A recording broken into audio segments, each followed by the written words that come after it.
time natin. So, dito sa Eagles, once na manumpa tayo dito sa Eagles Magna Carta na tinatawag, ito yung Eagles Magna Carta or Constitution na ang tawag ngayon sa bago. Sinasabi natin dito na we will give or we will devote our time kung mayroong mga event yung ating fraternal organization. So bihira lang naman to, lalo-lalo na sa mga GMM natin, ginagawa lang naman yan once a month. Once a month, I think, every Saturday, kung depende sa mga napag-uusapan na date during GMM. Tapos, then yung mga kinakandak natin, mga community services, which is, we are bound to comply and to follow what is written in the Magna Carta. And then, manunumpa kayo. Manunumpa na sa lahat ng oras at sa abot ng inyong mga kakaya, susuportahan at palagi tayo nandito sa ating fraternal organization, susuportahan natin yung ating mga kuya sa abot ng ating lang makakaya. So hindi naman tayo pinipilit kung hindi naman natin kaya, ay ipipilit natin na sumuporta doon sa mga kuya, lalong-lalo na yung nangangailangan ng mga kuya natin. So recently, nagkaroon tayo ng konting problema sa ating region. Ito happen nga yung dating regional governor natin, si Kuya Luzarpido Parcon, ay pinalitan ko muna for the meantime. So this is for the meantime only. So until such time na baka nandito na sa grupong ito yung pwedeng pumalit sa akin na governor, dahil nga I served from 2021 up to 2023. And then, ngayon, bumalik na naman tayo. Hindi ganon kadali yung maging isang gobernur. Ang gino-govern mo ay voluntary, all voluntary. So tayo dito, voluntary tayo pumasok sa ating fraternal organization. Lahat ng ginagawa natin is voluntary. Wala po tayong pilitan o ano pa man. So, nagpapasalamat ako na hindi napilitan na kusa kayo pumasok dito sa ating sa The Fraternal Order of Eagles, Philippine Eagles. So, ini-encourage ko ang lahat, lalong-lalo na dahil usually yung nagiging dilema talaga natin, okay pa sa during the process, nag-active pa tayo, and the problem is, after bihira ka makita, bihira na maramdaman. So, I encourage kahit sa mga kuya na nandito, once a month lang naman yun, yung GMM natin. Dapat mag-attend tayo sa mga activities. Dahil ang nangyayari, once na hindi tayo nag-attend ng mga activities ng mga GMM ng club natin, dahan-dahan, ilan na lang nag-active, ilan na lang. So, yung iba, wala na yan ng gana. Ang nangyayari sa club ay nawawala. So, huwag natin hayaan yan na mangyari yung mga ganyan. Dahil ito ay binigyan natin ng sakripisyo, binigyan natin ng panahon, binigyan natin ng resources na mayroon tayo during the process. Tayong lahat, during the process, tayo ay naglabas ng pera, gumastos tayo, and then, by the time na nandito na tayo sa loob, hindi tayo mag-active. So, dapat palagi tayong active. Sabi ko nga, once a month lang yung event natin ng club. Once a month lang yung GMM. Unless kung mayroong mga special occasions na pinapaalam sa inyo na kailangan natin tumulong o magtulungan lahat para maging ayos yung activity natin. Para sa kalaman ninyo, mga soon-to-be kuya, napakaswerte po ninyo dahil dito kayo sa BR3 kumatok. Ito, yung BR3 is the father of all regions dito sa Bicol. Tayo ang nagsimula, tayo ang nag-organisa sa lahat ng region, maliban lang sa ibang grupo, sa yakap, hindi yan galing sa atin. Pero ang dito sa atin, yung 12 regions na nandito sa Bicol, galing po yan dito sa BR3. Kaya yung BR3, huwag nating hayaan mabuwag, masira, dahil lang sa mga pampersonal, lalo-lalo na mga politika na mga usapin. So, hindi natin pwedeng dalhin yung politika dito sa loob. Dahil we are non-political. We are non-sectarian. Kahit ano yung paniniwala mo sa Diyos o sa ano pa man, so we are non-sectarian. Pagdating dito sa loob, we are equal. So anuman yung ranggo mo sa taas, sa labas, anuman yung position mo sa gobyerno, pagdating mo dito sa loob ng ating fraternal organization, we are equal. That's why we are called each other as kuya. No? Yun yung natin na dapat maintindihan.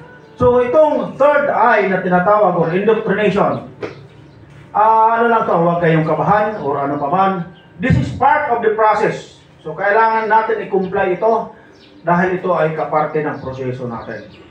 So nakikita ko naman sa inyo, lalong-lalo na sa inyong pito, na talagang nagkakaisa kayo. Hopefully, after the induction and chartering or induction ninyo this coming May 4, ay ganon pa rin yung kung paano tayo nagkaisa during sa papasok pa lang tayo. When it comes na nandito na tayo sa loob, lalo nating pahigpitin yung ating pagkakaisa. Yung ating brotherhood, dato natin pahigpitin. At magparami tayo. So kailangan natin ma-replace yung mga kuya natin na talagang siguro they decided na ayaw na nila dahil siguro for some other personal reasons na ayaw na nila. Unang-una dyan, yung iba malayo na nandun na sa ibang lugar, lalong-lalo na yung mga uniform service natin. So hindi na sila nakapag-renew. So obligasyon natin na mag-renew yearly ng ating membership sa TFOP. So obligasyon po natin. So once na hindi tayo mag-renew, ang mangyayari sa atin, ma-disassociate tayo sa ating fraternal organization. And then once na ma-disassociate ka, hindi ka na kailanman pwedeng bumalik. So yan yung bagong policy ng ating National President. Hindi katulad nung una, na ngayong taon, hindi ka nag-renew, pagkasunod na taon, renew ka na naman. So hindi na ganoon. Once na hindi ka mag-renew for that particular year or even year, so don't expect na makakabalik ka pa. Dahil nagkakaroon mayroon tayong tinatawag ngayon na cleansing sa ating organization. So hindi natin although sinasabi nga, walang iwanan. That's why ilang extension na yung ginawa ko just to accommodate sa mga kuya natin na maybe hindi sila na-inform. That's why I directed all club president to reach them out para matawagan o any mode of communication na pwede makarating sa kanila na mayroon tayong deadline sa ating renewal of membership. So, thank you very much sa ating mga kuya na nag-renew na. Yung kawa-kawa dati naghihingalo, 18 na lang, ngayon 26 na. So, madadagdagan pa at madadagdagan, sabi ni Kuya Pres, marami nang nag-signify ulit na humabol doon sa third extension natin. Third extension. So, mabuti na lang, medyo may kalakasan tayo sa ating National President. Kung ano yung sinasabi ko sa kanya, okay naman sa kanya. So, hopefully, pagpunta ko sa Manila, wala nang mahabol. Lahat-lahat na, madala ko na. Dahil hinahanapan na nga tayo doon sa national. So, yun yung situation natin ngayon. So, thank you very much. In regards to your induction and chartering, doon na natin gagawin sa Camarines Norte. No? Camarines Norte tayo. Dahil majority sila doon. 2 clubs sila. So, tayo dito, kayo na 7 plus isang club ng Burias, nasa 25 sila doon. So majority pa rin sila doon. So that's why I decided and I talked to Kuya Gob, Jojel Ikat, na sila na ang mag-asikaso.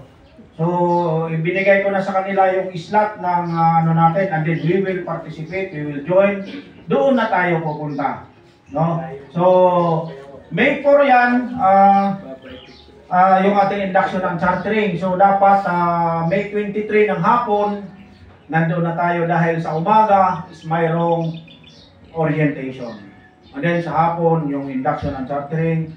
And according to Kuya Jojel, magre-request siya para magkaroon ng leads. So dito naman sa BR3, ever since, hindi pa kami nawalan ng leads.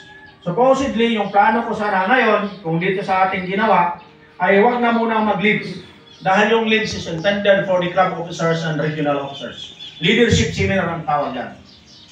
So, if you are a regular member, hindi ka naman officer sa club, so not necessary mo na. Pero, once na maging officer ka na ng club, you are required to undergo the leads.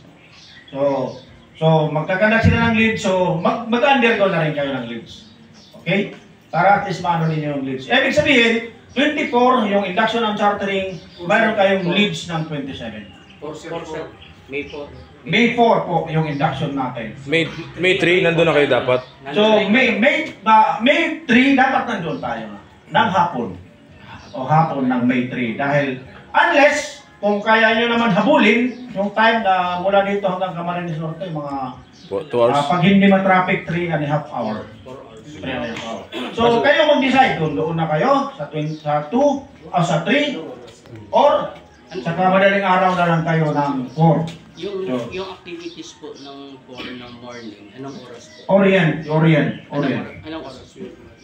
Yung alin? Yung activities po ng May 4. Yung May 4 nga, sa morning is Orient. Anong oras? Yung entrance fee natin na 12,000. So doon, yung induction fee natin, yung kung dito natin ginawa sa Piperland, nasa 7,000.